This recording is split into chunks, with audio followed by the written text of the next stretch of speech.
Alright, hey guys, today we're finally going to get a start on some of the wiring in this cabinet. Most importantly, I need to get at least one of the charge controllers connected and my inverter running so I can start using my air conditioner because it is very hot these days. So to kick things off, I'm going to begin by connecting the battery side of the charge controllers to the circuit breakers, and to do that I'll be using the standard THHN 4-gauge. And THHN is pretty much just standard home wiring here in the US. And you can see the strands are pretty thick. It's not like welding cable or anything like that.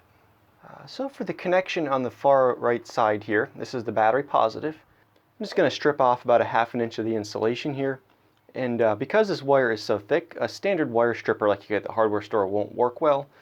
So I just take my pair of cable cutters and twist it around a little bit. And once you get up into the thicker gauge cabling like this, the THHN is not typically sold in various colors. You can special order it online, but my local hardware store only had black, and I think you'll find the same in most hardware stores. And that's not a problem. We'll just use this red electrical tape to indicate that this is a positive wire. And you just need a few wrappings of it like so. The other thing is these lugs are not ready to accept stranded wire, and even though this wire is not as thin as welding cable is, I'm still going to use one of these ferrules. And what that does is it just keeps the strands together as one and prevent them from spreading out, and just gives you better connectivity.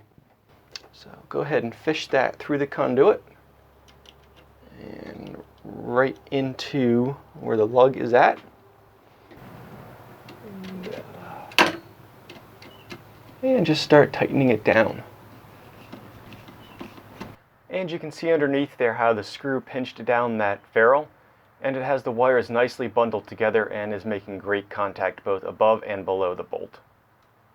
You want to make sure your wire is ran in a way that is not wearing through the metal bushings here. There are plastic bushings you're supposed to put on top of these just to provide a smooth, non-conductive surface for this wire to pull against. However, the space is too tight in here to apply those bushings, unfortunately. And I made sure to run it in a way that there is no force being exerted against the edge of this. Now when we get down to the breakers down here, it's important to take note of where you should connect your terminals to. You'll see on here there's a labeling. One side has plus and one side has minus. The side with the plus and the minus indicates where you'll connect the higher potential to. So the charge controller is always going to be a higher potential, so you'll want to connect it to the top. It's important to keep in mind that if you have an application where current will be flowing both directions, such as by your battery bank, you need to use a non-polarized breaker. This breaker is a DC breaker, but it's only intended to break current flowing in one direction. Now you can see by looking at this terminal that it is designed to accept a stranded wire, so I'm not going to use a ferrule on this connection. However, if you're using cable like welding cable with very fine strands, I would still use a ferrule to be safe. So I stripped off maybe about 1/3 of an inch. It's a little less than before. And I squeezed out the strands a little bit just so they're not tightly bundled up. And just tighten her down. And I'm going to do the same with the positive.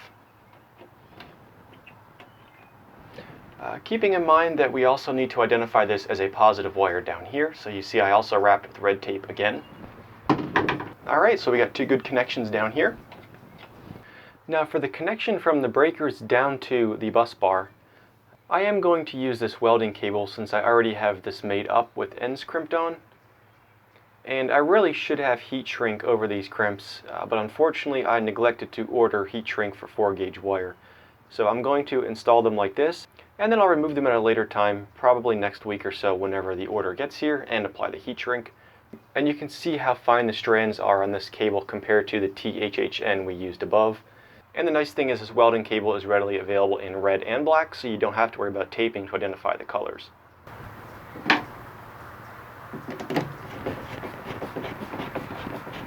And you can see down here where these are going to fit. So that one will go there like so, and this one will go like this. And the reason why I am putting these at an angle is because the rightmost terminal on each block is going to need to hold 2 of these. So I'll put one at a 45-degree angle like this, and then I'll put one straight up like this. Would be nicer to have one of these with more connection points, but you know, I'm not going to go out and buy something else just because there's... Yeah, I'm going to go ahead and get the other ones done. Alright, so as you can see down here, I got a lot of the cabling done. All of the breaker outputs are now connected down to the bus bars, and I have 2 of the charge controllers hooked up to the top. I need to make a trip to the hardware store to get some more of these plastic bushings before I can finish the wiring on the bottom side of the enclosure. And you know, after looking at this for a little while, these wires riding on the side of these conduit fittings are really bothering me a little bit. Now this insulation is very thick and tough, and I don't expect it to be a problem, but it certainly is a point that could wear over time, especially with the heating and cooling of these conductors. In the meantime, on this controller over here, I put in these little red plastic spacers. Now these little red insulators are designed for, you put these fittings on your flex conduit where you make the cuts and transition into a regular fitting. Each PCM60X now has the 4-gauge wire coming off of the battery side down to the breakers and down to the bus bar. And additionally, it has the 6-gauge wire coming off of the controller and into the PV breakers. And 6-gauge is around the size where you can get multiple colors readily available. So because of that, I was able to pick up red wire, and I won't have to worry about doing the taping like I did with the 4-gauge. And additionally, I did go back to the hardware store this morning, and I now have red bushings on all of the fittings. I feel a lot better about those connections now. So I think we're going to call it a wrap at this point. Hopefully in the next video, I'll run the thicker cabling to the shunt trip disconnect breaker, and then maybe have something with the inverter. I do think I'm going to mount the inverter down here. Just put like a shelf that comes out about 18 inches and mount it on the shelf horizontally instead of mounting it vertically on the wall. That way it's just going to be a lot easier to service. So yeah, it's definitely getting exciting. I can't wait to get this turned on. If you found this interesting, please don't forget to hit that like button, and check back in a few days for the follow-up.